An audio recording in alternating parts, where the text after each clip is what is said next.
ngayon. Narito na ang pinakamainit na mga balita na nakalap sa bawat sulok ng bansa. Ihahatid sa bawat Pilipino saan man kayo sa mundo. Ang Pilipinas ngayon. Pakinggan ang bawat kaganapan sa bawat lalawigan. Ito ang Pilipinas ngayon.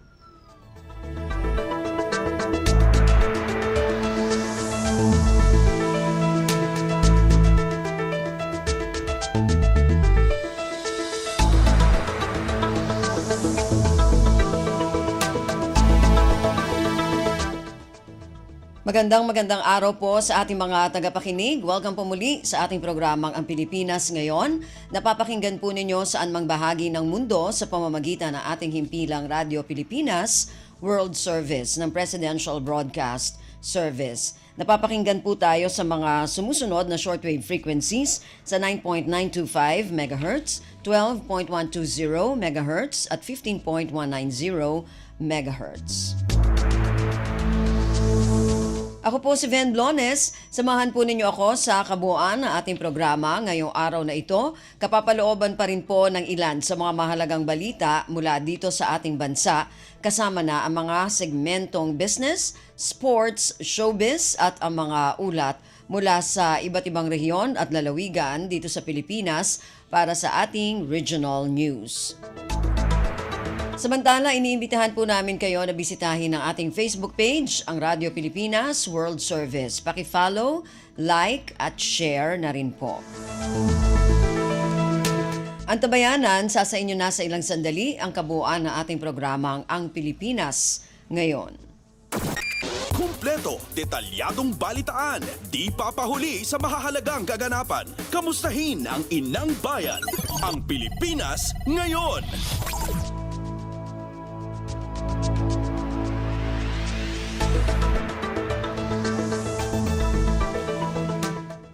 Sa ating mga balita, dumalo si Pangulong Ferdinand Romualdez Marcos Jr. sa World Economic Forum o WEF Country Roundtable na ginanap sa Palasyo ng Malacanang nitong Martes, Marso 19.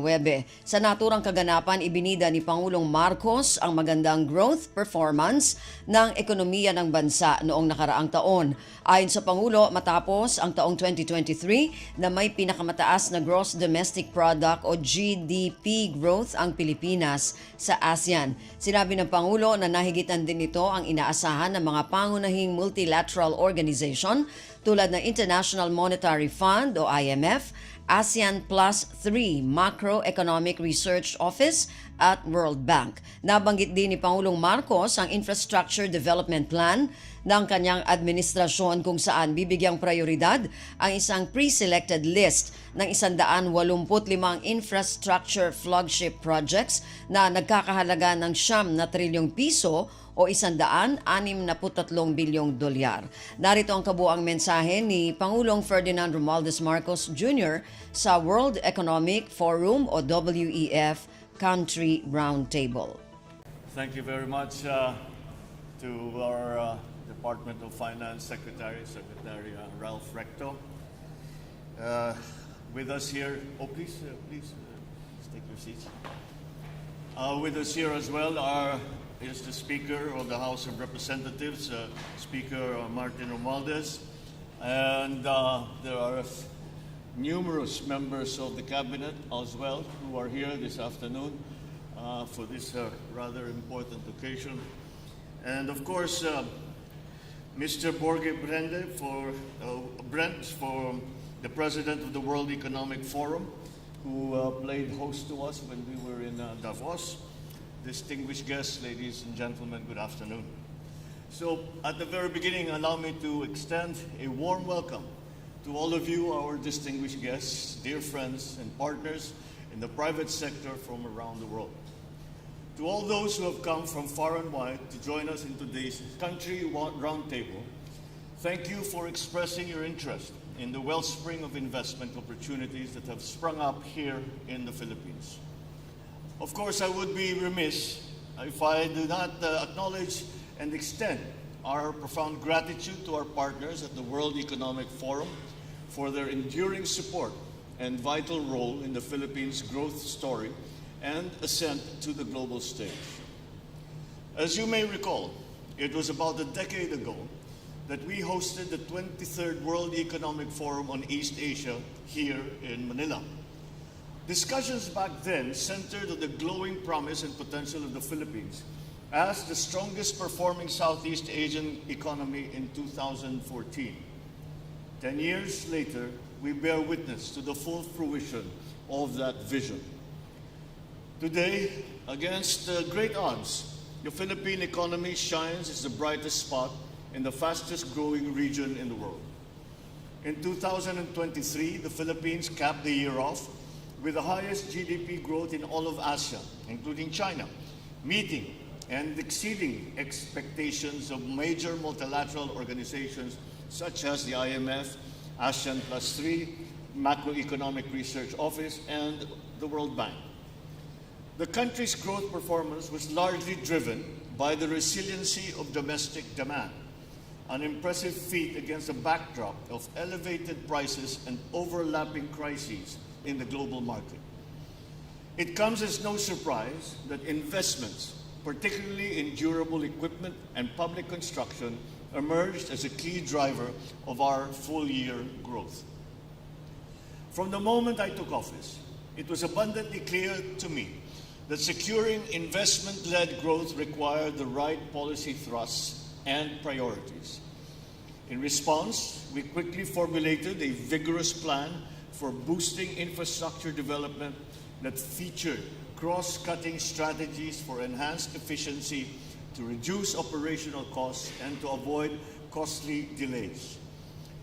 To fast-track the rollout of infrastructure projects, we have prioritized a pre-selected list of 185 infrastructure flagship projects worth over 9 trillion pesos, or the equivalent of $163 billion.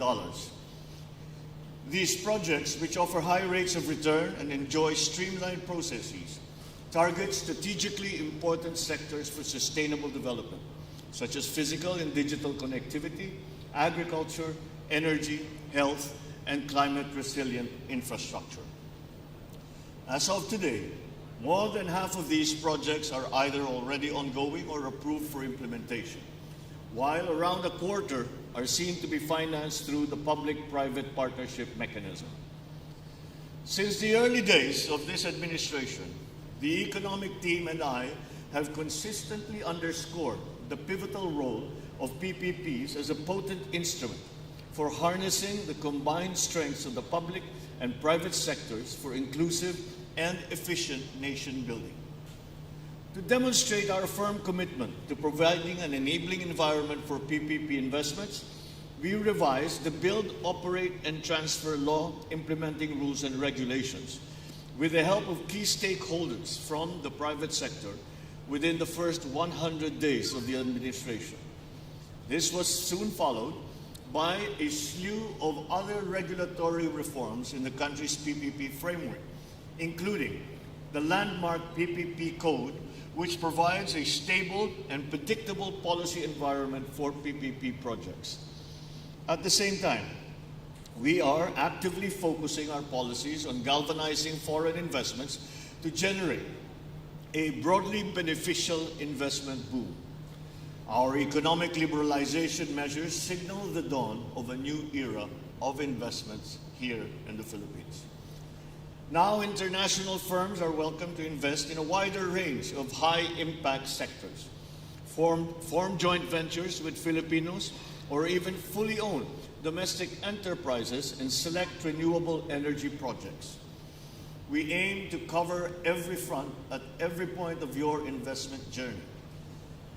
Investors can now count on expedited processes and improved ease of doing business with the newly established green lanes for strategic investments. This directly addresses binding constraints to investments that have long impeded the flow of capital into the country. A sustainable future will not be shaped by siloed thinking and short-term policy making. With the advent of the fourth industrial revolution, we have reformed our corporate income tax structure and fiscal incentive system to attract investments in strategically important industries. The Corporate Recovery and Tax Incentives for Enterprises, or the CREATE Act, positions the Philippines as a strategic hub for high-quality investments by providing longer income tax holidays and additional income tax deductions for highly desirable operations.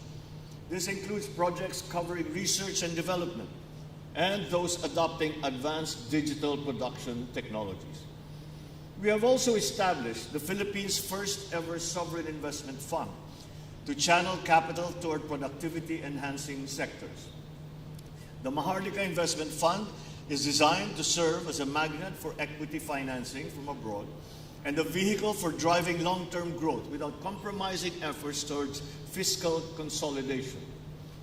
Furthermore, we are actively fortifying trade and economic ties across the region to promote inclusive cooperation in a time of geo-economic fragmentation.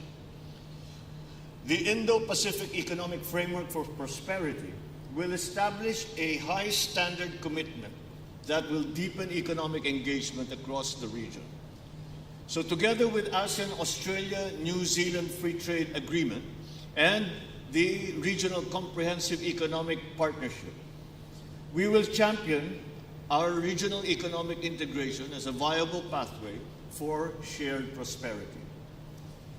But all this is a mere glimpse into the world of opportunities lying in wait here in one of the fastest growing economies in the world. Clearly, the Philippines is in a prime position to enter into a sustained period of robust economic expansion over the next couple of years. I extend an invitation to our guests and partners here today to join us in this exciting new phase.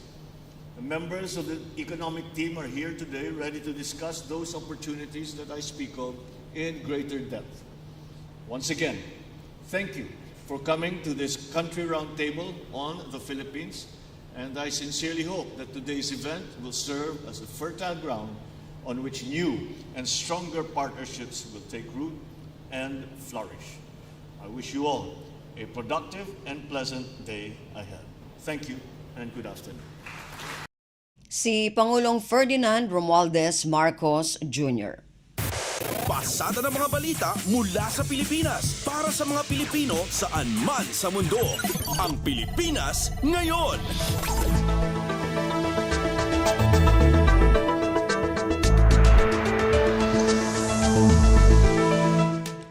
Nakatakdang magpulong sina Pangulong Ferdinand Romualdez Marcos Jr.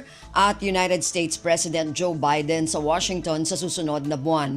Ayon sa Malacanang, magkakaroon ng bilateral meeting ang Pangulo kasama si Biden para talakayin ang pagpapalakas ng alyansa ng dalawang bansa. Inihayag ng Malacanang na nakasaad sa pahayag ng Department of Foreign Affairs na pag-uusapan din ang naging progreso sa ugnayan ng Amerika at Pilipinas. Ang nakatakdang pagtungo ni Pangulong Marcos sa Estados Unidos ay kasunod ng pagbisita ni U.S. Secretary of State Anthony Blinken at Presidential Trade and Investment Mission na pinangunahan ni U.S. Commerce Secretary Gina Raimundo sa Pilipinas. Ang Pilipinas ngayon, kasama si Ven Blones. Prioridad ni American President Joe Biden ang ugnayan ng Pilipinas at Estados Unidos. Ito ang naging pahayag ni U.S. Secretary of State Anthony Blinken nang muli nitong pagtibayin ng commitment o pangako ng Amerika sa pagpapatibay ng bilateral ties ng U.S. at Pilipinas. Ayon kay Blinken, mas matibay pa sa matigas na bato ang alyansa ng Amerika at Pilipinas. Ayon pa kay Blinken, pinadala siya ni Biden sa Pilipinas para bigyang diin na napakahalaga para sa Amerika ang relasyon nito sa Pilipinas. Kumpleto, detalyadong balitaan, di papahuli sa mahahalagang kaganapan. Kamustahin ang inang bayan, ang Pilipinas ngayon. Samantala, isang informal dinner ang pinangunahan ni Pangulong Ferdinand Romualdez Marcos Jr. para kay U.S. Secretary of State Anthony Blinken.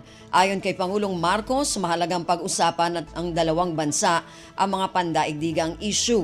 Sinabi ng Pangulo na nagbibigay ng lakas ng loob sa Pilipinas ang importansyang ibinibigay ng bansang Amerika sa gitna ng mga mahalagang bagay na kinakaharap din nito. Ayon pa sa Pangulo, malawak at malalim ang naging pag-uusap sa pagbisita ni Blinken at ng American Mission sa bansa. Dahil dito nagpahayag ng taos-pusong pasasalamat ang Pangulo kay Blinken at sa delegasyon nito sa panahon na ginugol ng mga ito sa Pilipinas.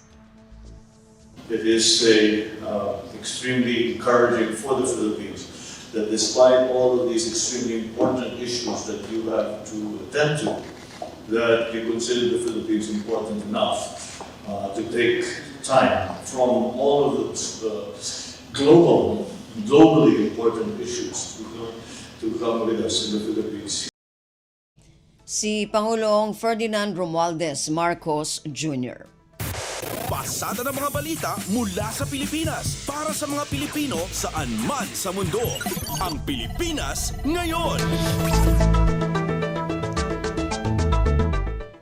Inilarawan ni U.S. Secretary of State Anthony Blinken na a new horizon of cooperation ang nakatakdang trilateral meeting sa pagitan ng Pilipinas, Estados Unidos at Japan sa Abril 11. Tatalakayin sa pulong ang mga magkakaugnay na prioridad ng tatlong bansa, kabilang ang pagpapatupad sa international law. Sa pulong ni Blinken kay Pangulong Ferdinand Romualdez Marcos Jr., binigyang diin nito ang importansya ng nalalapit na trilateral meeting ni Pangulong Marcos kay US President Joe Biden at Japan Prime Minister Fumio Kishida sa Washington sa susunod na buwan.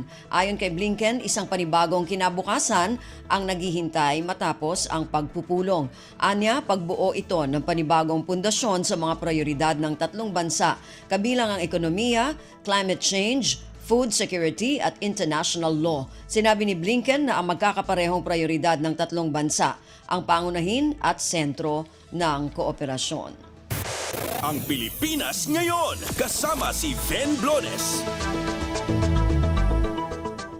Inaasikaso ng Department of Migrant Workers o DMW ang mga Pilipinong nakatira sa Haiti para makauwi dahil sa nangyayaring tensyon doon. Sa panayam ng Radyo Pilipinas, sinabi ni DMW Assistant Secretary Francis de Guzman na karamihan sa mga Pilipino na nasa Haiti ay walang dokumento, kaya ginagawan ng paraan para sa pagkakakilanlan ng mga ito. Karamihan sa mga ito anya ay nagtatrabaho sa hospitality services at information technology. Ayon kay De Guzman, may dokumento o wala ay kailangang asikasuhin ng kapakanan ng mga Pilipinong nakatira sa nasabing lugar.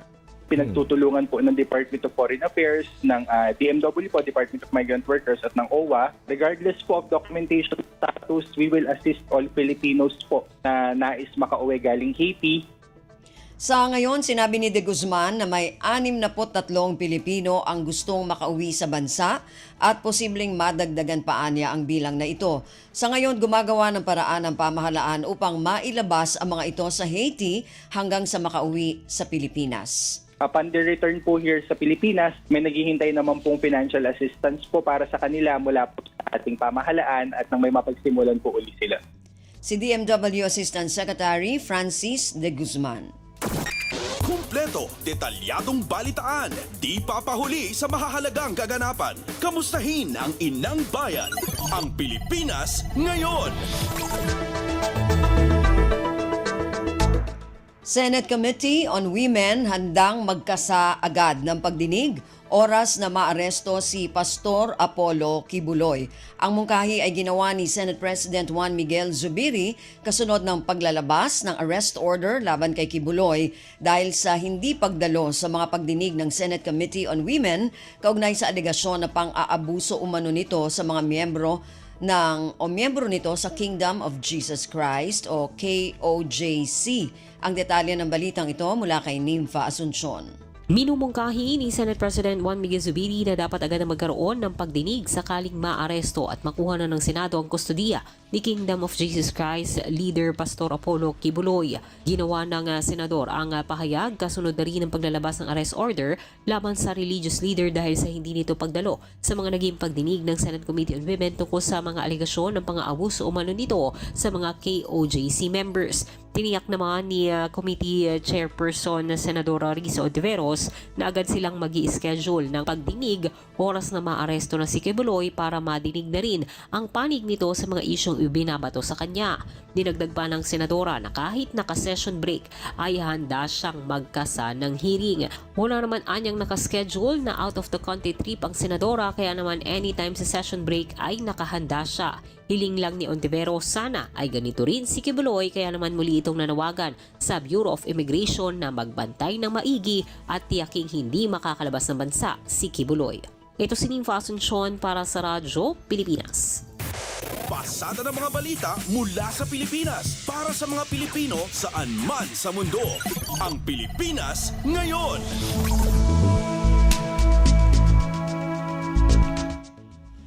Sa iba pang mga balita, sumusuporta ang Council for the Welfare of Children o CWC sa panukalang lapatan ng mas mabigat na parusa ang ama na mag-aabandona sa anak at pamilya. Sa panayam ng Radyo Pilipinas, sinabi ni CWC Undersecretary Angelo Tapales na sa isinusulong na panukala, maaring maikulong ang isang ama na hindi susuporta sa anak.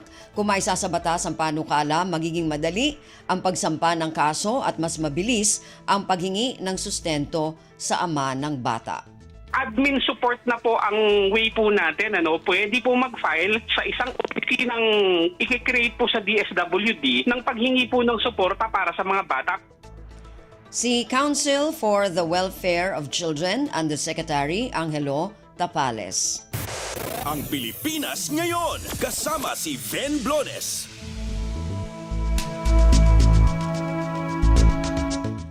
Magkakaroon ng sapat na supply ng bigas ang bansa sa kabila ng naranasang El Nino sa mga nakaraang buwan. Sa panayam ng Radyo Pilipinas, sinabi ni Department of Agriculture spokesperson Assistant Secretary Arnel de Mesa na tumaas ng 1% ang produksyon ng palay ngayong unang quarter ng taon kumpara noong nakaraang taon. Ibig sabihin, sapat lamang anya ang lokal na produksyon ng palay. Hindi ganun kataas, ay ibig sabihin tataas palalo yung ating produksyon ng palay first quarter. Base sa official na pagsusuri ng Philippine Statistics Authority, yung imports natin galing sa ibang bansa the first 2 months, January, February, ay umabot na sa 728,000 metric ton. Mas mataas ito ng all 40% over the same period last year. So in terms of supply, wala tayong problema. Si Department of Agriculture spokesperson Assistant Secretary Arnel de Mesa. Kumpleto, detalyadong balitaan, di papahuli sa mahahalagang kaganapan. Kamustahin ang inang bayan, ang Pilipinas ngayon.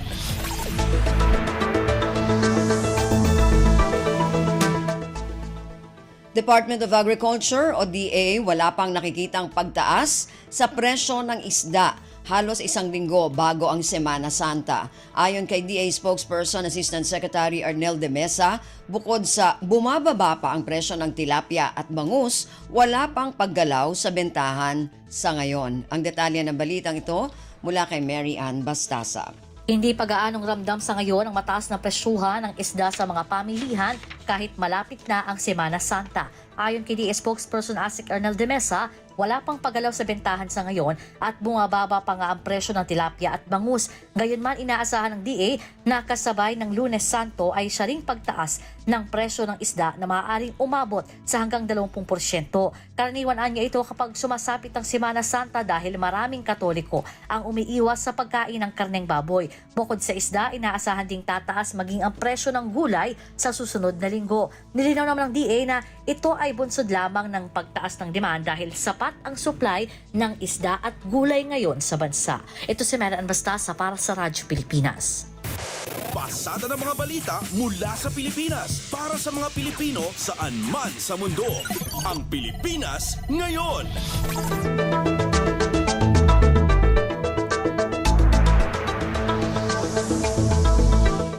Narinig po ninyo ang ilan sa mga pangunahing balita mula dito sa ating bansa.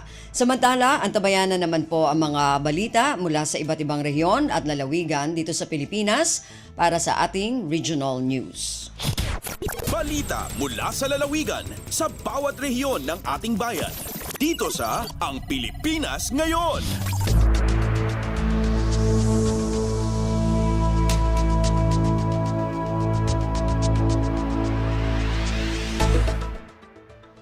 Dumako na tayo sa ating regional news. Unahin natin ang mga balita mula sa rehiyon ng Luzon. Mula sa Dagupan, licensure examination for professional teachers matagumpay na naisagawa sa Rehiyon 1 ayon sa PRC. Samantala, mahigit 5,000 ang sumailalim sa naturang eksaminasyon. Ang detalye ng balitang ito mula kay Ricky Kasipit. Matalunggaring so agawan sa Kiagaw ya Licensure Examination for Professional Teachers o LEPT, diyan dapat tiranbali yari hununo o ng Professional Regulation Commission o PRC Region 1. Unong dato sa PRC Region 1 si Magup Jad bilang ya 5,492 ya examinees so nan-take ya exam, diyan dapat tiranbali yari hununo kabilang laybale ya Rosales Tambayambang Pangasinan, Candon City Ilocos Sur, Batak City Ilocos Norte. Ni Yarumni nan pabalika sa pasasalamat sa PRC, jad numaruman opisinay gobyerno tan pribadong institusyon, jad mainumayain pakimay so agawan LEPT. Unong PRC, 943 examination personnel so nan tulong-tulong pian matalunan agawa eksaminasyon. Nan pabalikas mo't pasasalamat sa PRC, jad saray kapulisan, local government unit, tan saray educational institution niya timulong. Balagmat kuno'y tulong yain pasabidari electric cooperatives tan korporasyon, tapen na sigurado'y anggapoy nagawa na power service interruption dyan saray testing areas. Manlala po dyan RP Dagupan City Pangasinan, aya si Ricky Kasipit para sa Radyo Pilipinas World Service. Balita mula sa lalawigan sa bawat rehiyon ng ating bayan. Dito sa Ang Pilipinas Ngayon. Maraming salamat, Ricky. Yan ang ulat mula sa Dagupan. Samantala, dumako naman tayo sa Bontoc. Lokal na pamahalaan ng Bontoc at Besao sa Mountain Province nakatanggap ng pondong pang-imprastruktura mula sa pamana program ng Office of the Presidential Advisor on Peace, Reconciliation and Unity. Ang detalye ng balitang ito mula kay Donna Kawis Balyo. Mapan 80 milyon piso a pondo manipod Office of the Presidential Advisor on Peace, Reconciliation and Unity wenno OPAPRO ti maited iti local government unit wenno LGU ti Bontoc ken Bisao para kadagiti proyekto pang infrastruktura. Sigon iti Bontoc LGU, 45 million pesos ti pondo manipod payapa at masaganang pamayanan wenno pamana program ti OPAPRO ti maited iti munisipyo para iti panakaisimpa ti maligkong local access road ken construction ken panangpasayaat iti Bontoc Public Market Phase 1. Kabayatan na 35 million pesos met ti alokasyon ti OPAPRO para iti pamana project sa Jay Besao. Kang runaan ang mapondowan ket ti construction ti Laylaya Mabalite Road. Idinapalabas alawas na pirmaan ti Memorandum of Agreement para iti implementasyon dagitoy a proyekto iti nagbaetan da OPAPRO Secretary Carlito Galvez Jr., Bontoc Mayor Jerome Tudlong Jr., ken Besao Mayor Brian Bakwaden. Sigon kadagiti maseknan nga LGUs dagitoy a proyekto ket makatulong iti panagprogreso ti Bontoc ken Besao. Makatulong pay panakaisimpa dagiti kalsada kadagiti Manalon ken Umili. Narpus na Bontoc, Donna Kawisbalyo para sa Radyo Pilipinas World Service. Balita mula sa lalawigan sa bawat rehiyon ng ating bayan. Dito sa Ang Pilipinas Ngayon. Maraming salamat, Donna. Yan ang ulat mula sa Bontoc. Samantala, dumako naman tayo sa Tabuk. Financial Literacy IEC sa mga estudyante ipatutupad kasabay ng Global Money Week. Ang detalye ng balitang ito mula kay Renzi Roaquin. Ipatungpal iti City Cooperative Enterprise Development Office ti LGU Tabuk iti financial literacy wenno management kadagiti mapiling high school students dito sa siyudad ti Tabuk. In pakamuray ito ni CCEDO Officer Karen Wera mayan natop iti Global Money Week celebration. Una na masapol nga iti kasapaan kat maipakaawat kadagitag tutubo no kasanong osaran wenno i-manage ti kwarta kan daduma nga resources para iti panagduras. Tunggal individual kuna nakaraman dagiti school kan out of school youths ket maamonda itinan-anay nga panagusar iti kwarta tapno da iti sound financial well-being kan literacy. Nangruna kadagiti sikon pay kiniwera ado dagiti managgundaway iti kwarta ket kasapunan iti cyber security. Kadwa iti CCEDO nagitinatalgad nga local cooperatives ti syudad nga Tabuk. Dati nga programa ang maipasaknap kadagiti estudyante reti bulan iti Abril. May palagip nga na-launch dito'y Global Money Week dito syudad iti Tabuk nga adaan ti tema Protect Your Money, Secure Your Future. Manipod DZRK Tabuk City. Ren Sirawaki nagipadpadamag para iti Radyo Pilipinas World Service. Balita mula sa lalawigan sa bawat rehiyon ng ating bayan. Dito sa Ang Pilipinas Ngayon.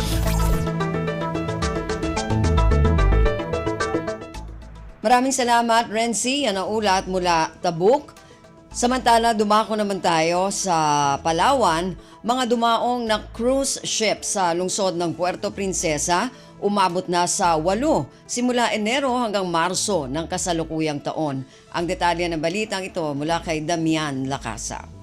Agabot doon sa kabilugang 8 cruise ship ang sapit sa pantalan ng siyudad ang Puerto Princesa impisa ang Enero hasta Marso ang dagon nga dya. Segun Kimi Chimeneses ang turismong siyudad, sakay ang asambit nga bilang ang mga cruise ships ang 11,039 nga mga pasahero hasta 5,005 kagatos, 35 ang mga tawan. Pwede digi kumpirma pa Meneses nga arama abot nga cruise ship umpisa sa madason nga bulan hasta Oktubre pero 5 cruise ships ang magasampet sa bulan ang Nobyembre ang dagon nga dya. Insambit da Meneses nga sigurado ron ang pagaputi ang 25 nga cruise ships sa madason nga dagon nga makunta na ay inkumpirma dya ang Philippine Ports Authority o PPA digi sa syudad. Agalin digi ang syudad ang Puerto Princesa, Damian Lacasa Jr. para sa Radyo Pilipinas World Service. Balita mula sa lalawigan sa bawat rehiyon ng ating bayan. Dito sa Ang Pilipinas Ngayon.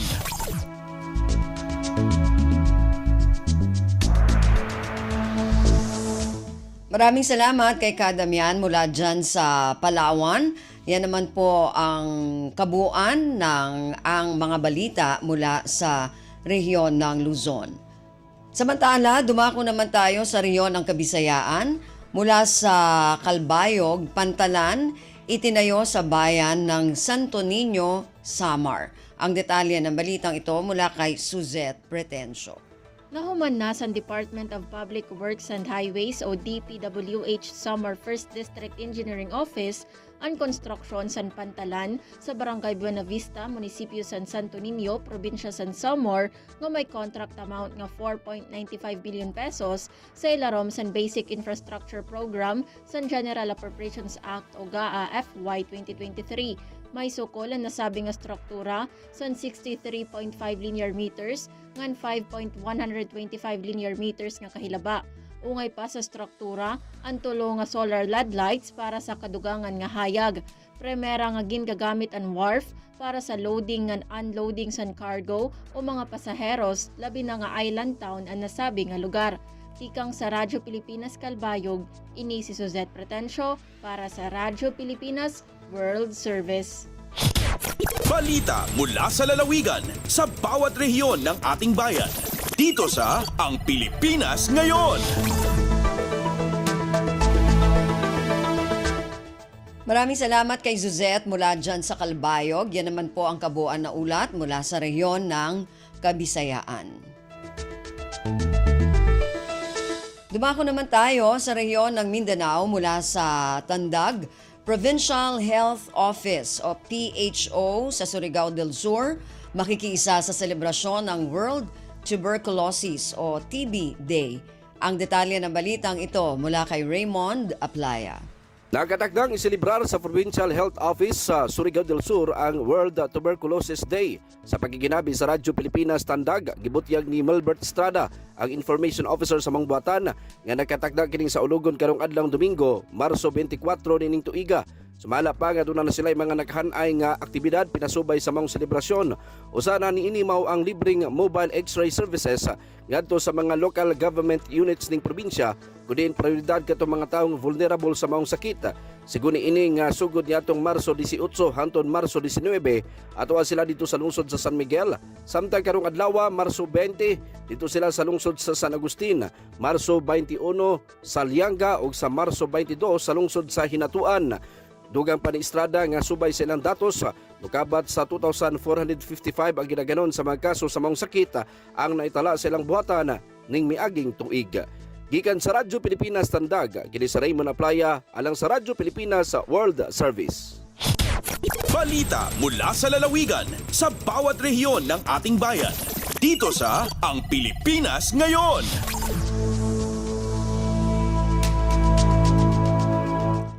Maraming salamat, Raymond. Yan ang ulat mula sa Tandag. Samantala, dumako naman tayo sa Hulo, Nestle Philippines na mahagi ng iftar pack sa mga moske at iba pang ahensya sa Sulu ngayong Ramadan. Ang detalye ng balitang ito mula kay Fatma Gino. Timukbal iftar pack sindayngan Nestle Philippines sa pag-auhanan ni Jacob James Suberberio, hakaagi sin Gawad Kalinga, hapag-auhanan sin Provincial Coordinator Haini, ihadja Jainab Abdul Majid, hatulong tawang si mga stakeholder hasupay kapasampay, insadak kayni pa mga barhadja traya talupa sug, inibilang panghambuuki sin Nestle Philippines sa pagsabuhabulan niyan Ramadan si mga Muslim. Agad ang mga kiatukbalan sin iftar packs dayhan Nestle Philippines, habay tahi Abdul Majid, ima kamasjiran, iban school hadukaing-dukaing bagi sin lupa sug at binaybayan sin Sulu. Aunlong niya municipality sin Hulo, Indanan, patikul iban sin kaymanan pa amin napi tukbalan sin iftar packs dayng Nestle. Sa taud-taud nakahampitay ni indayng Masjid Jami at Central Mosque Barangay Tulay Hulo, amin miyabot yan papitong gatos jamaa. Amin piaguhanan sin Administrator Haini, hiustad sa Muhaymin Abu Bakar. Tiukbalyan ni Abdul Majid in malago pagsarang sukulan Nestle Philippines, mga kasundaluan sin 11th Division, kapulisan sin Sulu Police Provincial Office, riders iban sin kaybanan pa stakeholder amin naglugto supay ini mapadyato. Dahil nga RP Holo ini Fatma Diligino para Radyo Pilipinas World Service. Balita mula sa lalawigan sa bawat rehiyon ng ating bayan. Dito sa Ang Pilipinas Ngayon. Maraming salamat, Fatma. Yan ang ulat mula Hulo at kabuuan na ulat mula sa rehiyon ng Mindanao.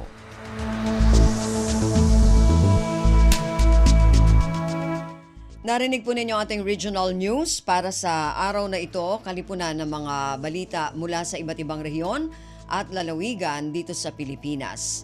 Samantala, antabayan na naman po ang ating mga segmentong business, sports at showbiz.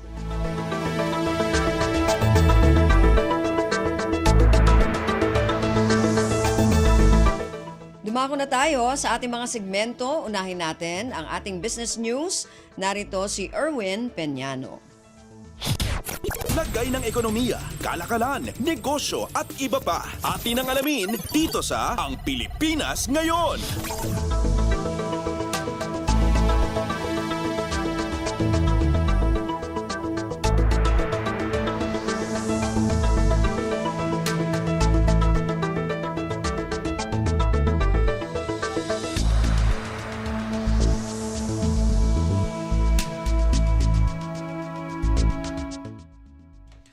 Magandang araw, narito na ang mga nangungunang balita sa larangan ng pagnenegosyo at kalakalan.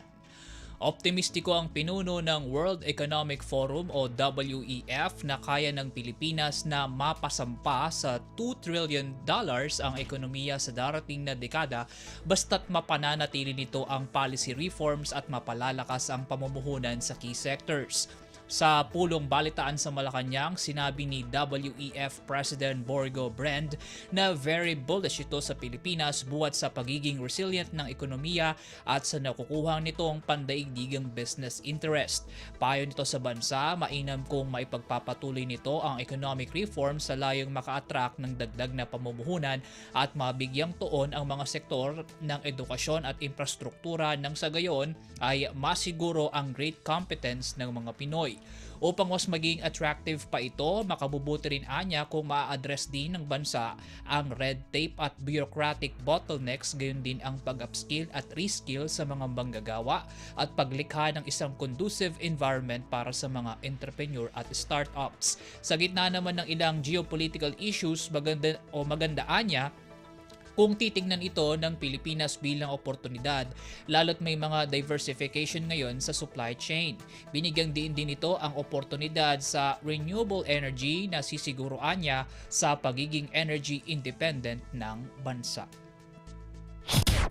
Lagay ng ekonomiya, kalakalan, negosyo at iba pa. Atin ang alamin dito sa Ang Pilipinas Ngayon.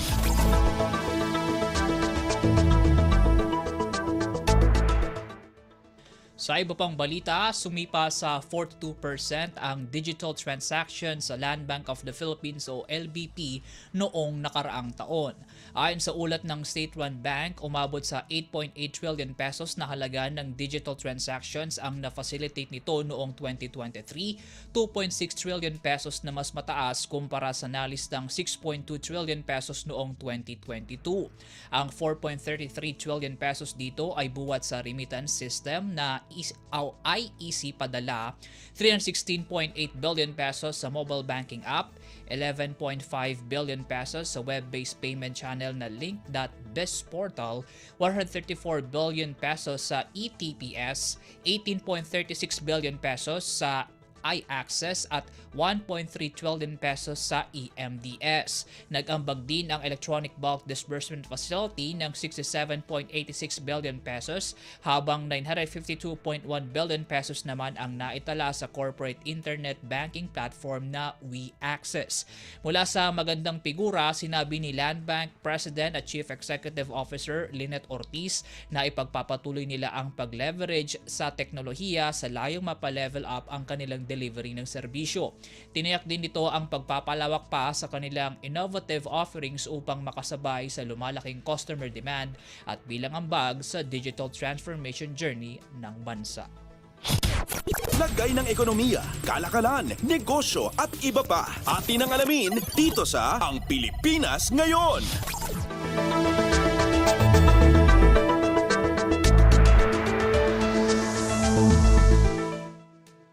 Pinaalalahanan ng Bangko Sentral ng Pilipinas o BSP ang publiko na i-check ng maigi ang mga individual, grupo o kumpanya na gumagamit ng pangalan at logo ng Central Bank sa kanilang posts sa social media at promotional ads. Ayon sa BSP, may mga nagkalat kasi na ginagamit ang BSP para pagmukaing lehitimo ang kanilang mga produkto at serbisyo at palabasing sila'y lisensyado, otorisado o may sertipikasyon mula sa Bangko Sentral. Partikular na tinukoy nito ang SK Pulse Mining Corporation na anilay ginagamit ang pangalan ng Central Bank para idikit sa umunoy currency computing mining machines business activity ng kumpanya. Paglilinaw ng BSP, ang nasabing aktibidad ng kumpanya ay hindi nila sakop at wala sa kanilang listahan ng mga lisensyado at sinusupervise na financial institutions. Kasunod nito, hinikayat ng Bangko Sentral ang publiko na agad iulat sa kanilang tanggapan ang anumang misrepresentations at kahina-hinalang alok o transaksyon na gumagamit sa kanilang pangalan. Maaari rin anilang gamitin ang kanilang website para makita at ma-double check ang listahan ng mga lisensyado at sakop na institusyon ng BSP. Lagay ng ekonomiya, kalakalan, negosyo at iba pa. Atin ang alamin dito sa Ang Pilipinas Ngayon.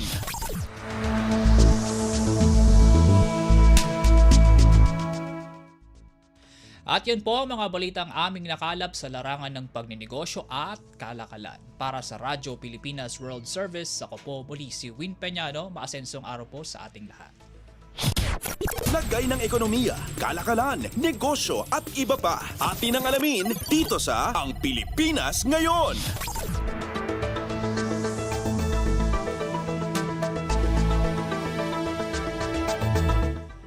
Maraming salamat, Erwin. Yan ang ating balitang negosyo.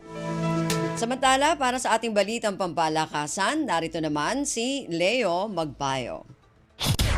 Updates at pinakahuling mga usapin sa mundo ng palakasan. Atin ang pakinggan dito sa Ang Pilipinas Ngayon. Magandang araw. Narito na po ang sports balita.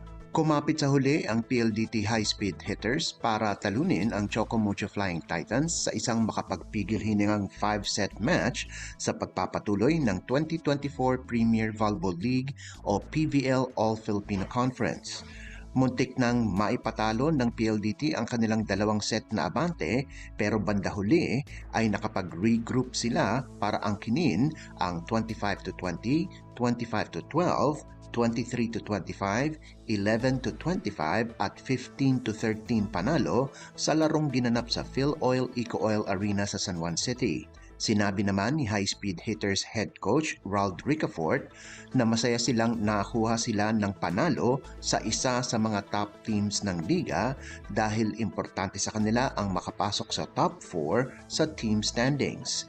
Nanguna para sa opensa ng PLDT si Savvy Davison na nakagawa ng 21 puntos habang ang best player of the game na si Kim Fajardo ay nakapagbigay ng 22 excellent sets at 12 excellent digs.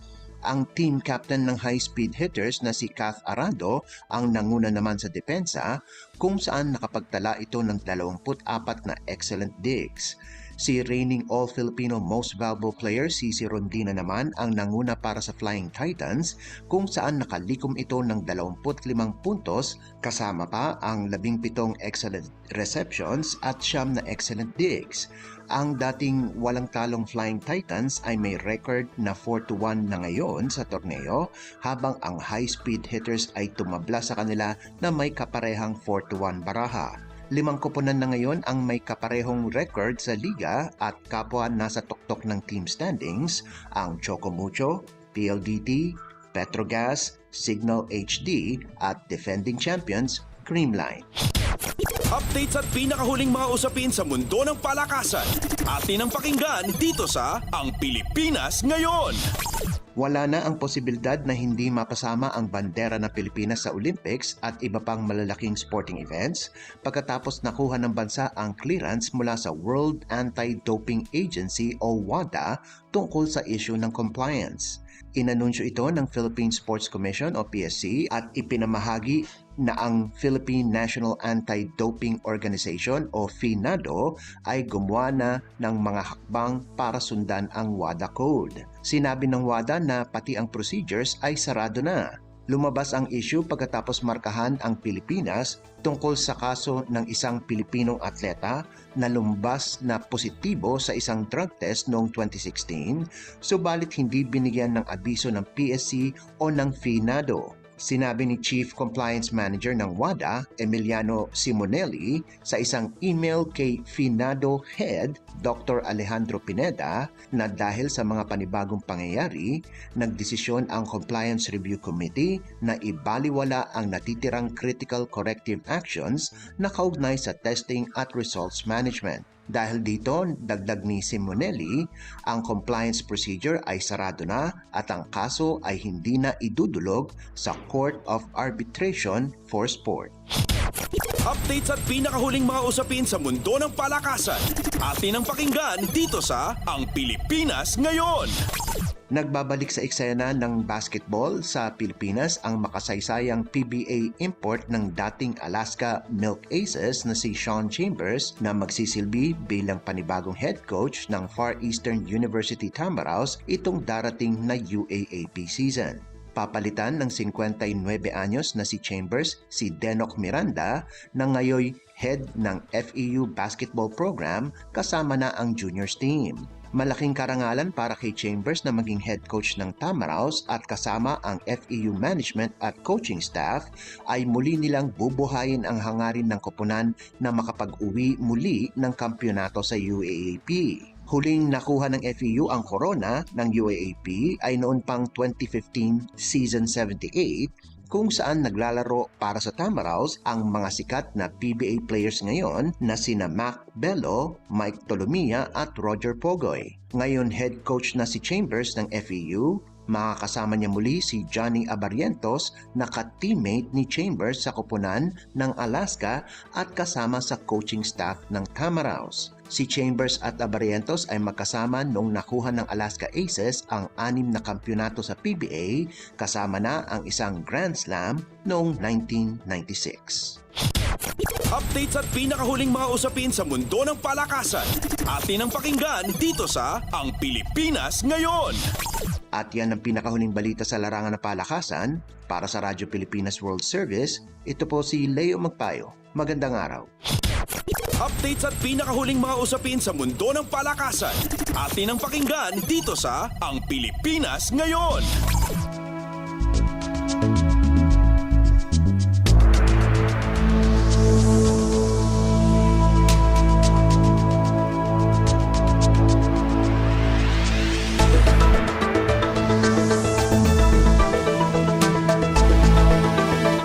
Maraming salamat, Leo. Yan ang ating balitang pampalakasan. Samantala, para sa mga nag-aabang ng mga chismis mula sa mundo ng showbiz. Para sa ating showbiz balita, narito si Stephanie Vicente. Ang latest, ang hottest sa showbiz and entertainment. Heto na sa Ang Pilipinas Ngayon.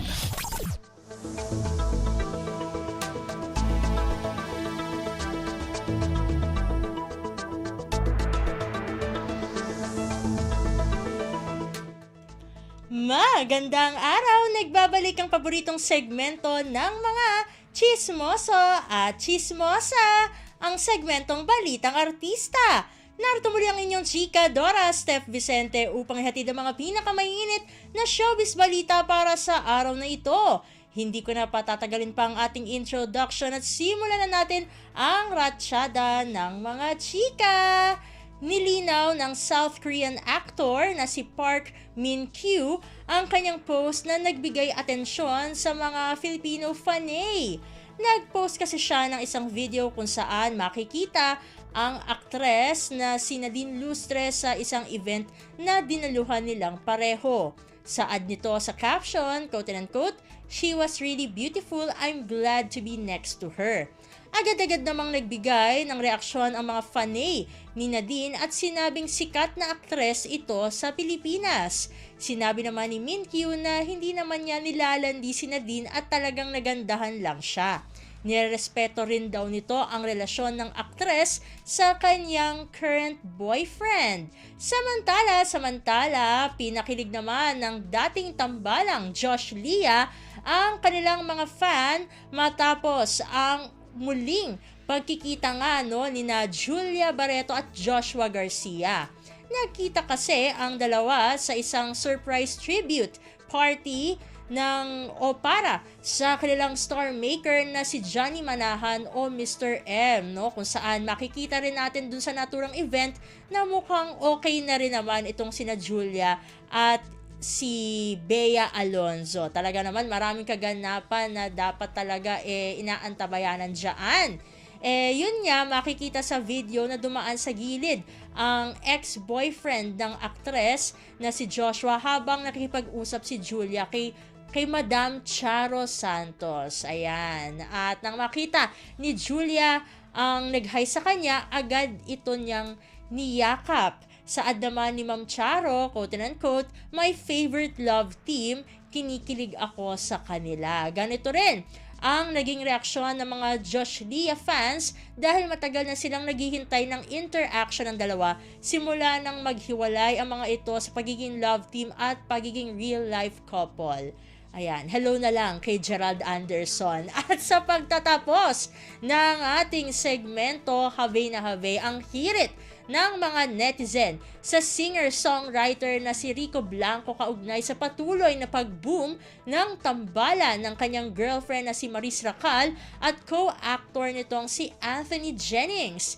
Kamakailan kasi ay kilig na kilig ang mga supporter nito matapos silang makitang magka-date sa naganap na Star Magical Prom 2024. Bukod pa rito, nag-post din si Maris ng mga larawan nila ni Anthony sa kanyang Instagram page. Kaya naman marami rin ang nanukso kay Rico na kabahan na sa tambalan ng dalawa. Ito nga ang sabi ng isang netizen, quote and unquote, dapat pa-enroll na siya sa Jack Anti-Silos. Ayan, Silos talaga. University. Ayan, reference ito dun sa naging meme kay Jack Roberto na alam naman natin ay kumbaga naipit din sa love team, no, sa tambalang barda ni na Barbie Forteza at David Licauco. Comment naman ng isa pa, no, dito nga sa tambalan niya ni na Maris at Anthony, quote and quote, Rico left the earth. Talaga naman. Say pa ng isa, quote and quote, parang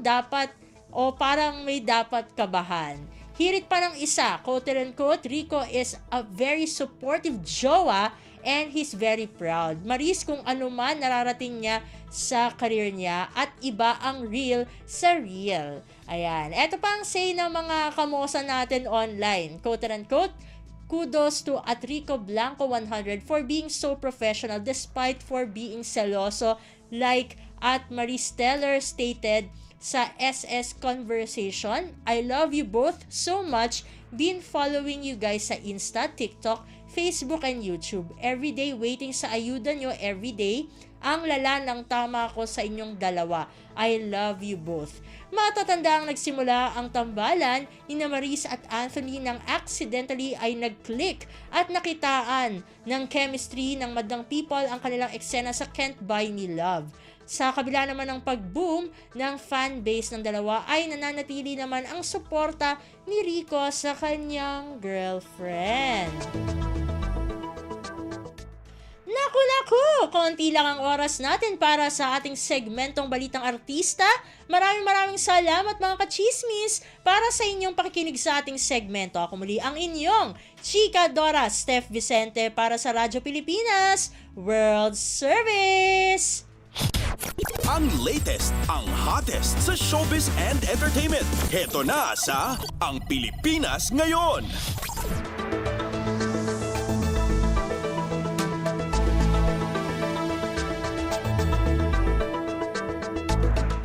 Maraming salamat, Steph. Yan ang ating showbiz balita.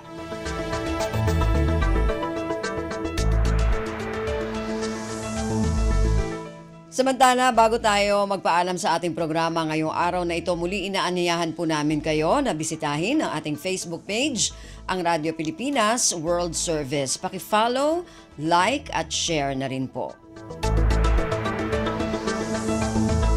Narinig po ninyo ang kabuuan ng ating programang Ang Pilipinas Ngayon. Magpapasalamat muna tayo sa mga nakasama natin sa ating programa ngayong araw na ito. Sa ating technical side, kina Milo Jonella, Susan Aison at Anthony Pimentel. Maraming salamat din sa ating mga executive producer ngayong araw na ito, kina Jerome Toledo at Stephanie Vicente.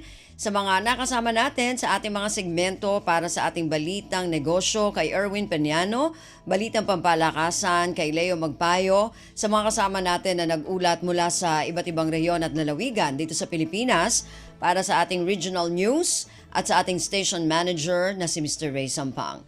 Hanggang sa susunod na edisyon na ating programang Ang Pilipinas Ngayon, ako pong muli si Ven Blones. Maraming salamat po at mabuhay po tayong mga Pilipino.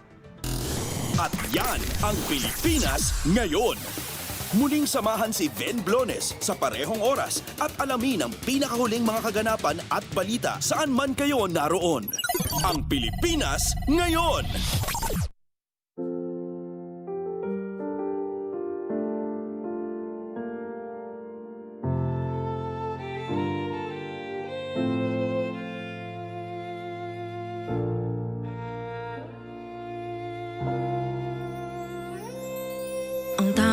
Pamaman ako'y edukasyong Pilipino, tinuturong galing at talino para maabot ang pangarap mo. Ang tanging handog ko sa'yo'y edukasyong Pilipino, diskarteng mula sa puso, mamamangha ang mundo. Matatag na mga guro, matatag sa mga pagsubok, matatag na mga mag-aaral, matatag na talino'y umiiral. Hinaharap ang hirap, walang takot sumugod, humahanap ng solusyon, ipaglaban ang edukasyon.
matapat ng pamamaraan, maunlad na kinabukasan.